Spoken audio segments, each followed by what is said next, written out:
Bienvenue à tous. On plonge aujourd'hui dans un livre fascinant qui s'appelle La psychologie de l'argent. Ah oui, un livre passionnant. Ouais, vous êtes prêts à explorer comment nos émotions influencent nos décisions financières. Carrément. Prêt à plonger. Allez, on y va. Accrochez-vous, on va décortiquer pourquoi gérer son argent.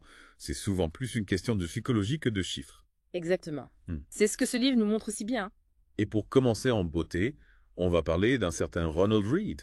Vous connaissez? Ronald Reed. Un concierge qui a amassé une fortune de 8 millions de dollars. Ah oui, l'histoire incroyable de ce concierge devenu multimillionnaire. Incroyable. Comment a-t-il fait? Eh bien, figurez-vous, son secret, c'est la patience et les intérêts composés. Les intérêts comparés. Hmm. Oui, imaginez un glacier qui se forme lentement, mais sûrement au fil du temps. D'accord. Eh bien, c'est pareil pour l'argent. Avec les intérêts composés, ça prend du temps, mais les résultats peuvent être colossaux. C'est fascinant. Donc la clé, c'est d'investir sur le long terme. Exactement, il faut laisser le temps, comme on dit. Mais ça demande une certaine discipline, n'est-ce pas? Ah oui, c'est sûr. Surtout quand on voit les hauts et les bas du marché financier. Les montagnes russes émotionnelles. Exactement. Yeah.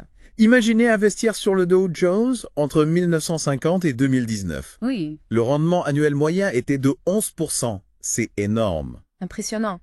Mais pour en arriver là, il fallait supporter des chutes vertigineuses, parfois des crashs soudains. Aïe, aïe, aïe. Il fallait avoir les nerfs solides. C'est là que la psychologie entre en jeu. Tout à fait.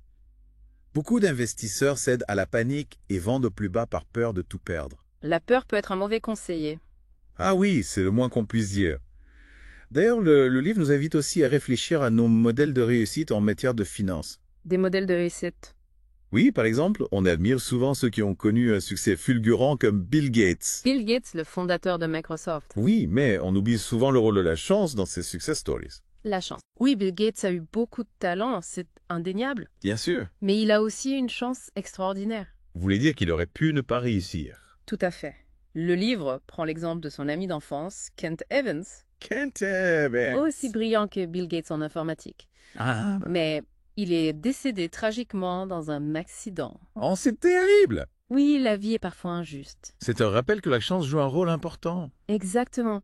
Et à l'inverse, on a tendance à mépriser ceux qui ont fait faillite. Ah oui, ceux qui ont tout perdu. Oui, on les juge souvent sans prendre en compte la complexité du risque. On oublie que tout le monde peut faire des erreurs. C'est ça, le livre nous invite à plus de nuances. Un des messages qui m'a marqué, c'est celui de ne pas risquer ce qui est important pour obtenir quelque chose qui ne l'est pas. Ah oui, une grande sagesse. Le livre raconte l'histoire de Raja Gupta, un consultant de haut niveau qui a tout risqué pour des gains à court terme. Rajagupta, Il a fini en prison en ayant tout perdu. un exemple tragique de cupidité. La cupidité peut nous aveugler. Absolument. Il faut se rappeler que la vraie richesse, c'est d'avoir le contrôle de son temps et de ses options. Avoir la liberté de choisir sa vie. Exactement.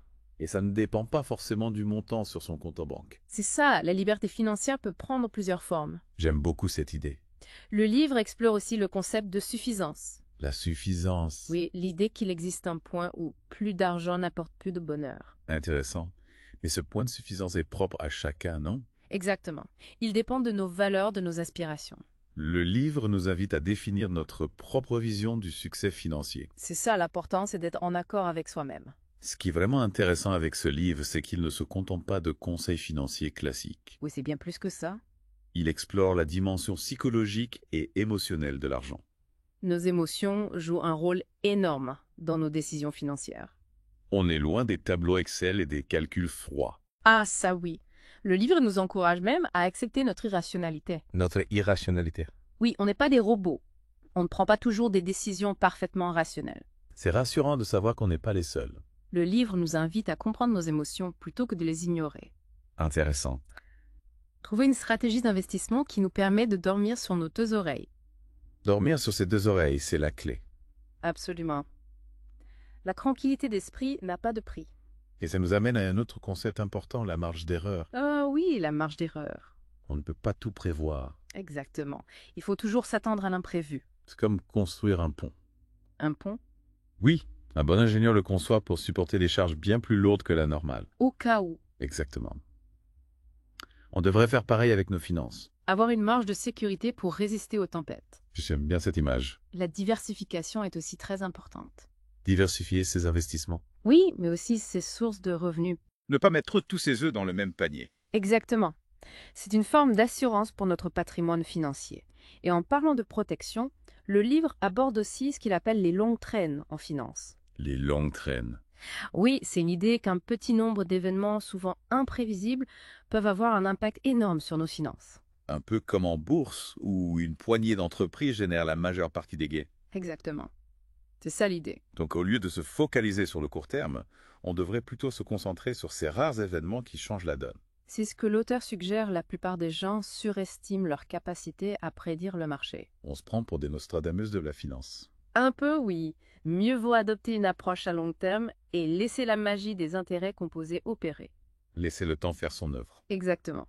D'ailleurs, le livre raconte l'histoire de Jesse Livermore, un grand trader boursier qui a tout perdu pendant la Grande Dépression. Jesse Livermore, un nom qui résonne encore aujourd'hui. Oui, un génie de la finance, mais qui a été victime de son excès de confiance. L'excès de confiance peut être dangereux. Ah oui, surtout en matière d'argent, le livre nous met en garde contre ça. Rester humble face à l'incertitude des marchés. Exactement. Personne ne peut prédire l'avenir avec certitude. Le livre parle aussi de la marge de sécurité, un concept popularisé par Benjamin Graham. Ah oui, la fameuse marge de sécurité. C'est quoi au juste?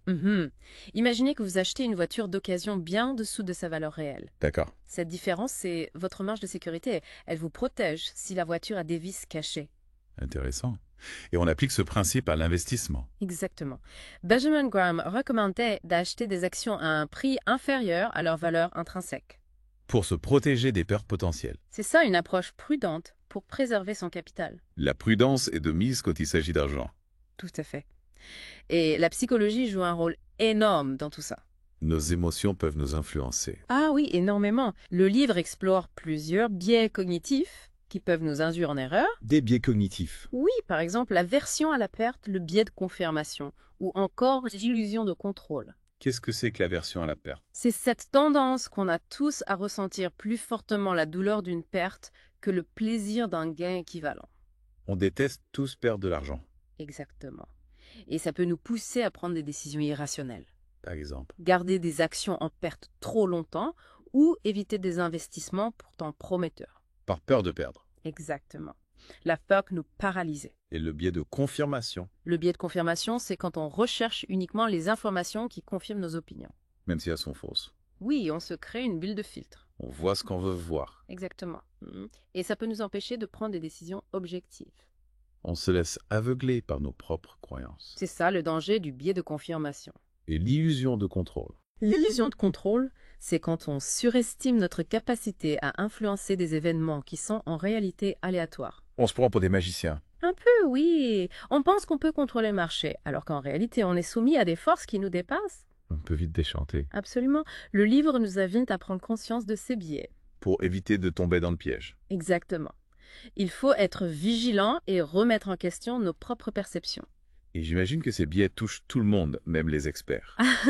Ah oui, personne n'est immunisé contre les biais cognitifs. C'est rassurant. Le livre insiste sur l'importance de l'humilité en matière de finances. On ne sait jamais tout. C'est ça, il faut rester ouvert d'esprit et apprendre de ses erreurs. Le livre parle aussi de l'influence de notre entourage sur nos décisions financières. Ah oui, on est tous influencés par les normes sociales. On se compare aux autres. Exactement, on fait comme les voisins, comme les amis. Et ça peut nous pousser à des dépenses inutiles. C'est ça, le piège du consumérisme. On achète des choses dont on n'a pas vraiment besoin juste pour impressionner les autres. Le livre nous invite à réfléchir à nos motivations profondes. Oui, est-ce qu'on dépense notre argent pour ce qui compte vraiment pour nous? Ou est-ce qu'on se laisse dicter nos choix par la société? C'est une question essentielle à se poser. Le livre parle aussi de l'indépendance financière. Ah oui, un rêve pour beaucoup de gens. Vivre sans avoir à travailler. Oui, avoir la liberté de choisir son temps et ses activités. Est-ce que c'est vraiment possible? L'auteur en est convaincu. Il nous donne des pistes pour y parvenir. Des pistes concrètes. Oui, vivre en dessous de ses moyens, investir intelligemment, gérer son argent de manière responsable. Ça demande des efforts. Bien sûr. Mais la récompense en vaut la peine. La liberté financière n'a pas de prix. Exactement. C'est un objectif qui vaut la peine d'être poursuivi. Le livre aborde aussi la question du pessimisme. Le pessimisme en matière d'argent. Oui, on a souvent tendance à voir le verre à moitié vide. L'auteur appelle ça la séduction du pessimisme.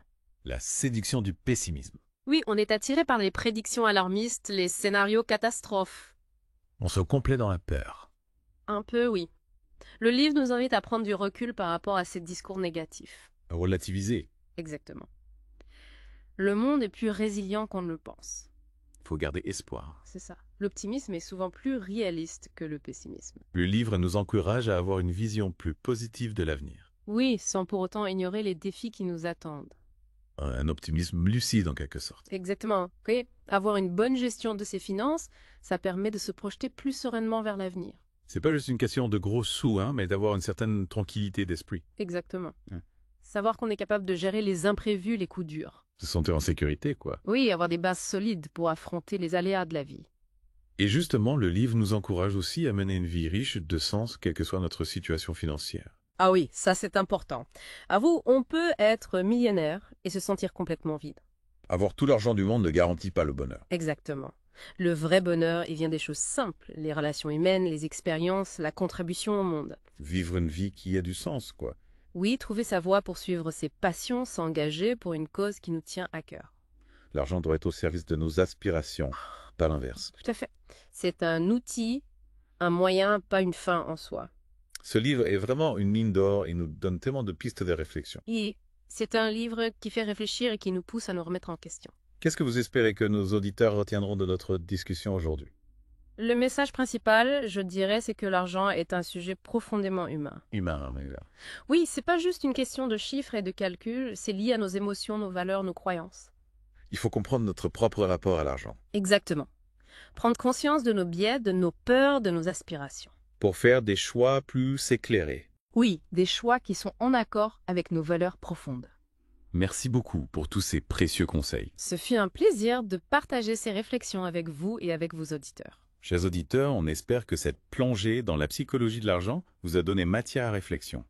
N'hésitez pas à relire le livre, à approfondir les concepts. Et surtout, n'oubliez pas la gestion de l'argent, c'est un voyage personnel. Un voyage qui peut être passionnant et enrichissant.